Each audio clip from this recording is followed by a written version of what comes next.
O să dăm cele 4 cărți deoparte, ca să nu credeți că e vreun preparat, da? Și o să te rog să-mi spui stop unde să mă opresc. Din nou, da? Zi. Stop, e bine aici. Uite, vreau să alegi un pachet dintre cele două. Primul, ăsta. Uite, ca să vin cu ceva nou, un feeling, ceva, un număr mai special, așa ca să zic. Ce o să fac? Vreau să vadă camera foarte bine. Cum e, aici la mobilă, la Liviu, el este cu camera. Ce o să fac?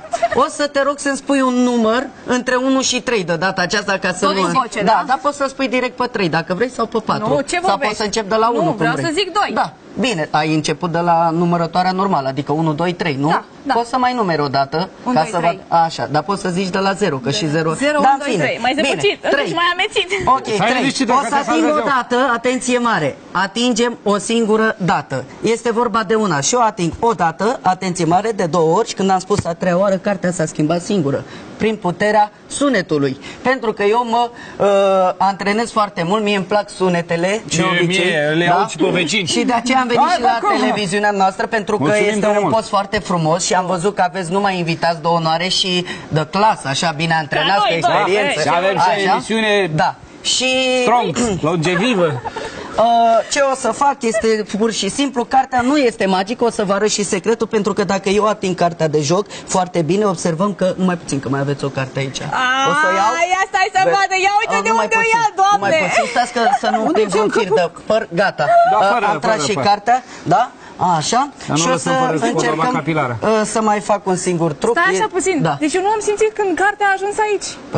Da, este o carte hidraulică. Poate mai iese vreuna ceva. Nu, Doamne ferește să nu curgă acum. Uite, ca să nu ne contrazicem, singur am ales acest 4, care a spus și...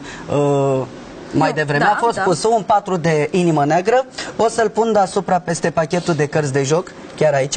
Și ce o să fac? De fapt este foarte simplu. Voi lua acest 4 de deasupra și o să încerc să-l pun undeva la mijlocul cărții. O să îl băgăm bine de tot în pachet și nu mi-ar rămâne decât printr-o simplă mutare, da? O mică pasență. Să vedem dacă de obicei nu prea-mi iese, dar mă concentrez, pun puțin praf magic, ia să vedem. Și după cum observăm, 4 a ieșit din pachet de la mijloc, deasupra pachetului. Mai e cam pierdut asta, nu... Păi, este foarte simplu, în magie trebuie să pui puțin suflet. Și ca orice magician trec și eu cu un număr mai frumos, ceva mai special, pentru că se apropie sărbătorile de...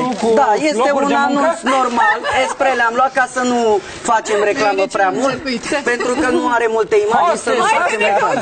Așa. O să încercăm să împachetăm, să facem un cornețel. Nu înainte de a prepara acest cornețel, aș vrea să vadă camera foarte bine că este un ziar normal, nu le-am tipărit eu. Uite și noi, doamnă, domnișoară, ceva generoasă. Așa, și eu am căutat, dar nu prea am găsit generoasă. O să încerc să fac un cornețel, aș vrea camera să privească prin cornet, exact. Și o să vedeți că nu are niciun preparat în interiorul cornețelului, este absolut gol. Ce o să fac? O să încerc să acopăr acest cornețel cu această eșarfă, da? Un batic, o eșarfă, da? Și o să încercăm tot în fața camerei să închidem, să împingem înăuntru acest batic de culoare roșie. Am lucrat mai mult pe roșu pentru că este o culoare frumoasă, folosită de mulți români. De Lenin, de ăștia. Și de noi. Așa. Și o să încerc să-i dau asistentei mele, da? Că astăzi asistentă folclorică, exact. Mai îmbrăcată. Așa, și te rog cu baghetuța, dacă ești drăguță, să ții baghetuța în mâna strâns, fără nicio problemă, și să spui așa: prin puterea mea de asistent folcloric, să dispară eșarfa. Să dispară eșarfa. Așa, lovești de câte ori vrei tu cu baghetuța. De 3 ori, ia să vedem. 1, 2, 3. Perfect. Și am să te rog să-mi dai mie baghetuța magică, te rog să verifici cornețelul, să vedem... Dar sigur nu este altceva de aici, nu? Sigur nu este. Aveam o colecție, o tarantulă, un șarpe, dar de data asta nu am pus. Te rog frumos să te uiți ce s-a întâmplat. E gol! E gol! E gol pentru cine? Steaua sau Dinamo? Nu știu, pentru nici care. Momentan nu știe nici asistenta. Și unde e eșarfa? După cum observăm, să nu fie undeva prin părul meu. Gol. Dar nu e nicio problemă pentru că pot să-l fac să-și apară. Nu e, nu? Sunt ok, nu iese de pe undeva, e șarfa asta. Pot să-l fac să-și apară. Vreau să ții acest tot la fel. De unde tu ții acest ziar. Exact, o să facem din nou un cornețel, este foarte simplu. Asistente. Uite, așa se leagă relațiile și prieteniile. Interactive, ca să zic așa. Te rog frumos să ții acest cornețel și prin puterea mea de magician voi lua chiar de aici o eșarfă roșie ca baticul meu. Ce o să fac? Partea cea mai frumoasă este că eu am să încerc să introduc înăuntru, în acest cornețel, această eșarfă și să vedem ce se va întâmpla. Vreau să se uite toată lumea foarte atent, pentru că doar e magia Crăciunului, nu? Și spunem, una, ale, pase, șaze, transforme. Și după cum observăm, prin puterea mea de magician mi-a apărut un baston pentru Crăciun, pentru că și Moș Crăciun are un baston, tot așa are, roșu un baston.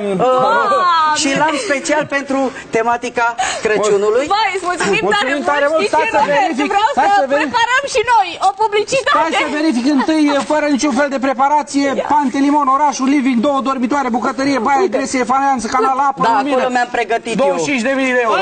Un fleac, domne, nouă, pentru noi e un fleac.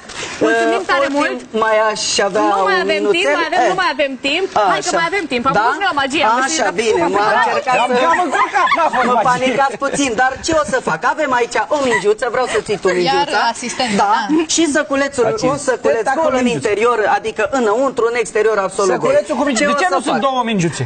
Pentru că numai una este nevoie. O să vedeți și de ce. Voi introduce această mingiuță în săculeț, în mod vizibil, atenție mare. Cu cât priviți mai atent, cu atât nu observați nimic. O magie scurtă. O magie scurtă. Spunem, 1, 2, numărăm și mingea... Nu, stați puțin, 1, 2, 2 jumate, nu vă grăbiți. Păi da, 1, 2, 2 jumate și 3 fără un sfert. Iar am greșit. Numai puțin. O să vă arăt eu cum să numără. 1, 2, 7, 9. Mingea a dispărut, bineînțeles. Săculețul e gol în interior și în exterior absolut gol.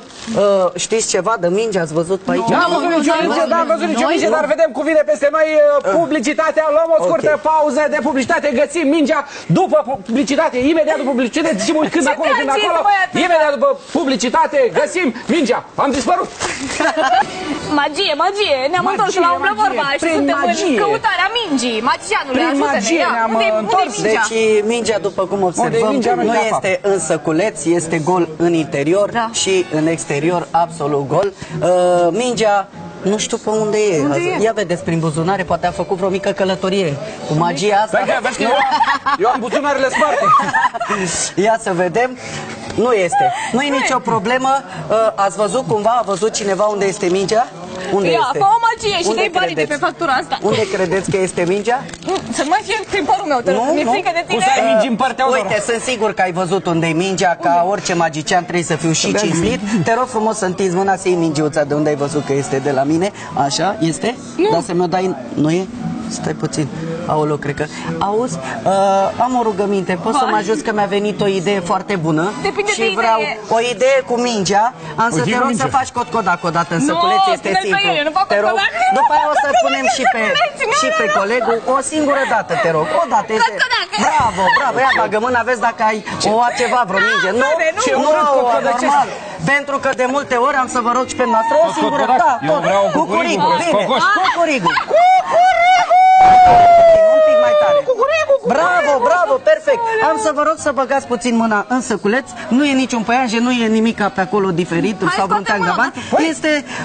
Este ceva cunoscut. Ce este acolo? Mingiuța noastră de eu cred că știi ce. Am avut-o în gât.